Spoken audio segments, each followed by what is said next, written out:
All right, back at it with a second square root equation example, a second radical equation. Is it more radical than the last one? Is it less radical? Who's to say? This sounds like a question for a philosophy professor, and I'm just a humble math professor. Um, in any event, you could see something a little bit different where you maybe need to rearrange and do a couple things first. So nothing here too wild. Something like the root of 3x plus 10 equals x plus 4.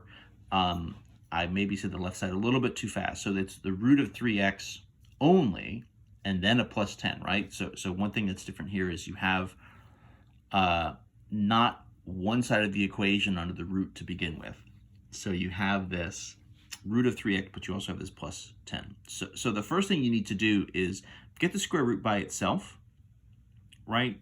You need to do a little bit of rearranging, a little sort of algebra moves to get it so it's the root of 3x is equal to whatever else. This is pretty fast for us. It just means subtracting 10 from both sides. So then you're going to get an x minus 6 on the right, and then your root of 3x on the left. Once you've done that, square both sides, right? The only way to get rid of a square root is to square it. You just do the opposite of whatever you're given. So the root of 3x is 3x. The root of 3x squared is 3x.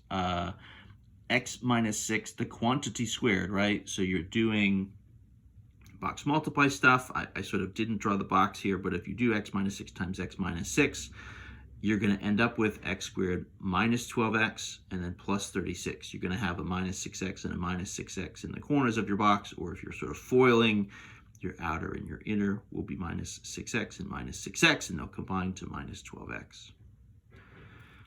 So expanded, foiled, box multiplied, this is 3x on the left is equal to x squared minus 12x plus 36 on the right. From here, this is essentially just a nice quadratic equation, right? So we got to move everything over to one side. Let's keep the x squared positive, so do a minus 3x, shift that over. That's going to transform this into 0 on the left equals x squared minus 15x plus 36. From here, once everything is shifted over and on the same side, we're going to factor. So my a times c value is positive 36. My b value is negative 15. What are the numbers that will possibly hit both of these markers? 36, right? 2 and 18 is not going to do it. 9 and 4, not going to do it. But we could do 12 and 3. We need to watch the signs here, right? Because the b value is negative, so it's not enough to just have 3 and 12. You would need negative 3 and negative 12 to hit that negative 15. The a value here is 1, right? 1x squared, so I can just essentially jump straight to factoring this as x minus 12 and x minus 3. Done and done. That gives us two possible answers, positive 12 and positive 3, right? Setting each of those equal to 0, we sort of get the opposite numbers, right? The same numbers with the opposite sign. Are we finished? No, of course not. We need to check those answers. Good job, those of you playing along at home. Of course, everybody's favorite segment, check those answers. We need to put x equals 12 and x equals 3 both back into the original version of this equation, back into root 3x plus 10 equals x plus 4. Or does it? So let's check those answers. So this is x equals 12 first, I think.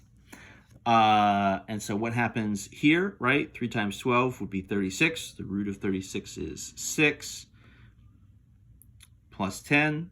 6 and 10 is 16. The other side of this would be x plus 4, right? So 12 plus 4 is 16. And so in this case, we end up with 16 equals 16. That's a bingo. So x equals 12 works. X equals 12 is a legitimate answer here. We'll keep it. As for x equals 3, can we go 2 for 2? Let's find out. So 3x with the root, well, 3 times 3 is 9. Root of 9 is 3. 3 plus 10 is 13. What's the other side doing? Well, the other side is doing 3 plus 4 is 7. So 13 is definitely not 7. You can kind of see a little bit where we are getting out of sequence, right?